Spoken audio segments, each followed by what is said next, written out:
Cambon-les-Lavores, un après-midi de juillet. C'est dans ce petit village tarnais, aux portes de la Haute-Garonne, que vit et travaille Nicolas Virves, agriculteur et administrateur d'Euralis. Tout petit, j'avais sûrement des rêves de devenir footballeur professionnel, j'en sais rien, mais après, non, plus sérieusement, l'agriculture, oui, la façon de vivre au gré des saisons, de faire pousser, ça c'est une fierté, de faire pousser des aliments et qu'on puisse les rendre aux consommateurs dans l'assiette. À la suite de mon BTS, en 2000, je me suis installé auprès de l'exploitation de mon père en individuel. Mon père m'a dit, bon, c'est bon, je lève le pied, maintenant il faudra reprendre. Et puis comme on n'avait pas des exploitations où on pouvait être 4-5 agriculteurs, j'ai dit d'accord, je reviens. Donc on avait une activité très au public, on a laissé tomber. Mais le premier truc que j'ai fait, j'ai dit, ben oui, faut se diversifier. J'ai commencé à monter mes poulets. On a toujours fait des pois chiches. Et puis maintenant, avec les filières qu'on me propose avec Euralis, c'est encore mieux. Et là, avec mon cousin Mono, j'ai dit, on fonce, il faut faire du kiwi. Curieux et audacieux de nature, l'agriculteur est un touche-à-tout.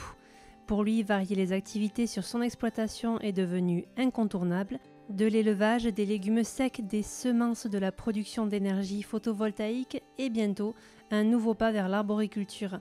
La diversification, c'est tout simplement l'avenir de l'agriculture. J'ai 3 enfants, franchement, j'espère que les 3 resteront. Pas comme nos parents nous ont dit, ouais, ne faites pas ce métier parce que c'est pas bien, ça paye pas. Mais si on s'en occupe, ça peut payer.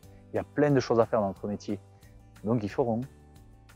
L'agriculture de demain, une agriculture durable, sûre, agroécologique et soucieuse de l'attente de nos consommateurs, de nos concitoyens.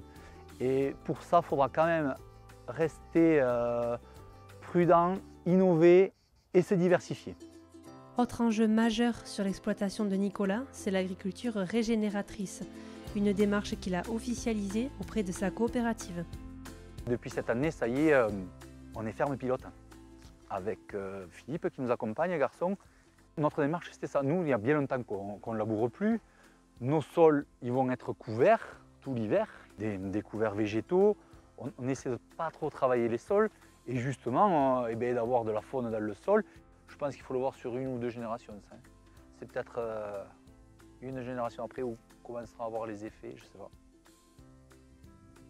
On l'a détruit notre sol. On avait des structures où c'est qu'on avait de l'élevage, des prairies, où on travaillait, mais tout comme il fallait travailler. Là, on essaie de revenir peut-être un peu en arrière, mais c'est compliqué. Depuis 2022, Nicolas porte ses idées et son expérience au conseil d'administration d'Euralis, un rôle enrichissant dans lequel il s'épanouit pleinement. Je me régale de venir à l'Escar, moi, et de trouver du monde à qui parler, c'est super ça. Avant, je n'avais pas cette contrainte parce que j'étais agriculteur, mais je gérais toute la partie travaux publics. Et du jour où j'ai dit, bon, j'arrête, ma femme m'a regardé, elle m'a dit, qu'est-ce que tu vas faire? Ben, j'ai dit, je ne sais pas. Et là est arrivée l'opportunité de Euralis, elle me dit, vas-y, parce que, ben oui, de s'ouvrir, de parler avec les gens, ça fait du bien. Le rôle d'administrateur, c'est d'être auprès des adhérents et de les représenter chez Euralis.